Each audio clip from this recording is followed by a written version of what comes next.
আসসালামু আলাইকুম everyone, welcome back to my channel Mukti's cooking world. আজকে আমি আপনাদেরকে তৈরি করে দেখাবো শামি কাবাব। তবে আজকের শামি কাবাবটা আমি কোনো ধরনের স্পেশাল মশলা দিয়ে তৈরি করে দেখাবো না। ঘরে থাকা একেবারেই সাধারণ কিছু মশলা দিয়ে আজকের শামি কাবাবটা তৈরি করব। খুবই সাধারণভাবে সাধারণ মশলায় তৈরি করা হলেও এই শামি কাবাবটা খেতে অসম্ভব মজাদার হয়ে থাকে। আশা করছি রেসিপিটা আপনাদের ভালো লাগবে। তো চলুন দেখে নেওয়া যাক কীভাবে তৈরি করতে হয়। শামি কাবাব তৈরি করার জন্য এখানে আমি নিয়ে নিয়েছি 250 গ্রাম পরিমাণ গরুর মাংস। হাড় চর্বি ছাড়া সলিড এরকম গরুর মাংস নিতে হবে। আর মাংসগুলোকে আমি এরকম ছোট ছোট টুকরো করে কেটে নিয়েছি যাতে করে সিদ্ধ করতে সময় কম লাগে এই জন্য। সরাসরি একটা হাঁড়িতে আমি মাংসের টুকরোগুলো ঢেলে দিলাম। শামি কাবাবের আরেকটা গুরুত্বপূর্ণ উপকরণ হচ্ছে বুটের ডাল বা ছোলা বুটের ডাল। আমরা হয়তো কম বেশি সবাই জানি যে শামি কাবাবের জন্য বুটের ডালটা লাগে। তো এখানে আমি মেজারমেন্ট কাপের হাফ কাপ পরিমাণ বুটের ডাল ভিজিয়ে রেখেছিলাম 4-5 ঘন্টার জন্য, এবং ভিজিয়ে রাখার পরে এটা কিন্তু পরিমাণে ডাবল হয়ে গিয়েছে। আর অবশ্যই এই ডালটাকে ভিজিয়ে ব্যবহার করতে হবে, না হলে কিন্তু এটা সিদ্ধ হতে যাবে না। এখানে আমি হাফ কাপ বুটের ডাল ভিজিয়ে তারপরে ব্যবহার করছি।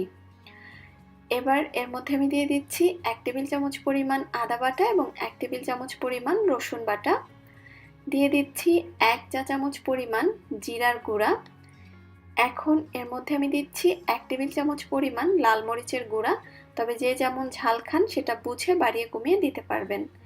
এবার দিয়ে দিচ্ছি 1 টেবিল চামচ পরিমাণ গরম মশলার গুঁড়া। এটা বাজার থেকে কেনা নর্মাল গরম মশলার গুঁড়া, আপনারা যে কোনো ব্র্যান্ডেরটাই ব্যবহার করতে পারবেন। এখন এর মধ্যে আমি দিয়ে দিচ্ছি স্বাদ মতো কিছুটা লবণ। আরও দিয়ে দিচ্ছি এর মধ্যে আমি 3 টেবিল চামচ পরিমাণ রান্নার রেগুলার সয়াবিন তেল।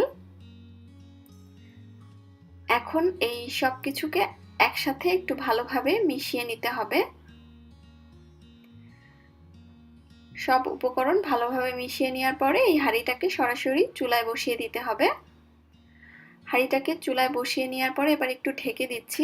5 মিনিটের মতো ঢেকে রাখছি যাতে করে মাংস থেকে এক্সট্রা পানিটা বের হয়ে আসতে পারে। 5 মিনিট পরে আমি ঢাকনাটা খুলে নিচ্ছি। দেখতেই পাচ্ছেন মাংস থেকে বেশ অনেকটা পানি উঠে এসেছে। এখন যেটা করব, ঢাকনা ছাড়াই এই মাংস, ডাল, মশলা সহ খুব ভালোভাবে কষিয়ে নিব বা ভুনে নিব। বেশ কিছুক্ষণ পরে দেখতে পারবেন যে সব এক্সট্রা পানিটা টেনে তেলটা উঠে এসেছে এবং মাংস, ডাল, মশলা সব একত্রে ভালোভাবে কষিয়ে নেওয়া হয়ে গিয়েছে। ওই পর্যায়ে এর মধ্যে আমি দিয়ে দিচ্ছি মেজারমেন্ট কাপের 2 কাপ পরিমাণ পানি। এবার ভালোভাবে মিশিয়ে নিচ্ছি। আর অনেক বেশি পানি না দিয়ে এরকম অল্প পানি দিয়ে ঢাকনা দিয়ে ঢেকে একদম লো হিটে আমি 1 ঘন্টার জন্য এভাবেই রেখে দিব। এই 1 ঘন্টার মধ্যে আস্তে আস্তে কিন্তু মাংসটা সিদ্ধ হওয়ার সময় পাবে। কোনো ধরনের অনেক বেশি নাড়াচাড়ারও প্রয়োজন নেই। লো হিটে রেখে দিবেন, তাহলে দেখবেন একা একাই সিদ্ধ হয়ে পানিটা টেনে যাবে। আমি 1 ঘন্টা পরে ঢাকনাটা খুলে নিলাম। দেখতেই পাচ্ছেন সমস্ত পানিটা টেনে গিয়েছে, মাংস, ডাল সবকিছু খুব সুন্দর মতো সিদ্ধ হয়ে গিয়েছে। আমি আপনাদেরকে একটু দেখিয়েও দিচ্ছি। দেখেন মাংস কত সুন্দর সিদ্ধ হয়ে গিয়েছে, আর টুকরোগুলো যেহেতু ছোট ছিল তাই আরও ভালোভাবে সিদ্ধ হয়েছে। ভালোভাবে মাংস, ডাল সিদ্ধ হয়ে যাওয়ার পরে এইভাবে এক্সট্রা ময়েশ্চারটা টেনে যাওয়া পর্যন্ত অনবরত চুলার উপরে রেখে নেড়েচেড়ে তারপরে নামিয়ে নিতে হবে। যখন এক্সট্রা পানিটা টেনে যাবে ওই পর্যায়ে নামিয়ে নিতে হবে। চুলা থেকে নামিয়ে সরাসরি আমি একটা মিক্সিং বলে ঢেলে নিলাম। এখন যেটা করব, আমি যেহেতু ব্লেন্ডারে ব্লেন্ড করে নিব, এই জন্য এটাকে নর্মাল তাপমাত্রায় ঠান্ডা করে নিব, কারণ গরম অবস্থায় ব্লেন্ড করা যাবে না, এতে করে ব্লেন্ডারের ক্ষতি হয়।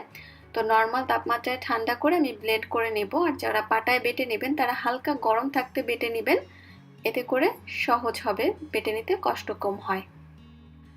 আমি এরকম মিহি করে ব্লেন্ড করে নিয়েছি, আপনারা চাইলে বেটেও নিতে পারবেন। এবং এটাকে ব্লেন্ড করার পরে ঠান্ডা হওয়ার পরে কিন্তু আরও একটু টাইট হয়ে গিয়েছে। এখন এর মধ্যে আমি দিয়ে দিচ্ছি হাফ কাপ থেকে সামান্য একটু বেশি পেঁয়াজ কুচি, আর পেঁয়াজটা অবশ্যই মিহি করে কুচি করে ব্যবহার করতে হবে। দিয়ে দিলাম 1 টেবিল চামচ পরিমাণ কাঁচামরিচ কুচি। দিচ্ছি 2 টেবিল চামচ পরিমাণ ধনিয়া পাতা কুচি।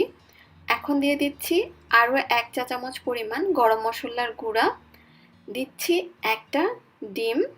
আর এখানে আমি দুটো ডিম ব্যবহার করব, তো একসঙ্গে দুটো দিচ্ছি না, একটা দিয়ে মেখে নেওয়ার পরে তারপরে আরেকটা ব্যবহার করব। তো সবকিছু একত্রে খুব ভালোভাবে মেখে নিতে হবে। সবকিছু ভালোভাবে মেখে নেওয়ার পরে মিশ্রণটা বেশ টাইট মনে হচ্ছে, তাই আমি আরও একটা ডিম দিয়ে দিচ্ছি এবং এই ডিমটা দেওয়ার পরেও ভালোভাবে মেখে নিতে হবে। আর আপনাদের কিন্তু একটা জিনিস খেয়াল রাখতে হবে যে এখানে মিশ্রণটা নরম হোক বা শক্ত হোক যাই হোক, ডিম কিন্তু ব্যবহার করতে হবে, কারণ ভাজার সময় ডিমটাই এই মিশ্রণটাকে ধরে রাখে, এটা খুলে আসে না। আমার মিশ্রণটা একদম পারফেক্ট আছে কাবাব তৈরি করার জন্য। যদি কোনো কারণে কারো কাবাবের মিশ্রণটা বেশি নরম হয়ে যায় ডিম ব্যবহার করার পরে, সেক্ষেত্রে টোস্ট বিস্কিটের গুঁড়া এখানে আপনারা ব্যবহার করতে পারবেন পারফেক্ট বাইন্ডিংয়ে আনার জন্য। আমি এবার কাবাব তৈরি করে নিচ্ছি। কাবাব সাধারণত যেমন হয়ে থাকে ওভাবেই তৈরি করে নিচ্ছি। আর আমার মিশ্রণটা একদম পারফেক্ট ছিল, তাই কিন্তু আমি টোস্ট বিস্কিটের গুঁড়াটা ব্যবহার করিনি। আমার এরই মাঝে সবগুলো কাবাব তৈরি করা হয়ে গিয়েছে। আপনারা চাইলে এই কাবাবগুলোকে সংরক্ষণ করেও খেতে পারবেন। একটা এয়ারটাইট বক্সে ভরে ডিপ ফ্রিজে রেখে এই কাবাবগুলোকে প্রায় 2 মাসের মতো সংরক্ষণ করে খেতে পারবেন। যখন প্রয়োজন ফ্রিজ থেকে বের করে নর্মাল করে তারপরে তেলে ভেজে পরিবেশন করতে পারবেন। তো এবার চলে যাব আমি ভেজে নেওয়ার জন্য। কাবাব ভাজার জন্য চুলা একটা হাঁড়িতে বেশ কিছুটা তেল গরম করতে দিয়েছি। তেলটা গরম হওয়ার পরে কাবাবগুলো দিয়ে দিচ্ছি। আপনারা চাইলে এই কাবাবটা আমার মতো ডুবো তেলেও ভেজে নিতে পারেন, আবার চাইলে অল্প তেলে শ্যাডো ফ্রাই করেও নিতে পারেন। মাঝারি আছে এই কাবাবগুলোকে এখন আমি ভেজে নিব। যেহেতু এর মধ্যে আমরা ডিম ব্যবহার করেছি আর ডিমটার কারণে এই কাবাবগুলো কিন্তু ফুলে উঠবে, তাই মাঝারি আছে ভেজে নিলে আমার কাছে মনে হয় সবচেয়ে ভালো হয়। যদিও সব কিছু কুক করা, এটাতে আলাদা করে সিদ্ধ হওয়ার মতো কিছু নেই, তবুও মাঝারি আছেই আমি সবগুলো ভেজে নিচ্ছি। এই তো সবগুলো কাবাব আমার ভেজে নেওয়া হয়ে গিয়েছে। এবার আমি কাবাবগুলো তেল থেকে তুলে নিচ্ছি।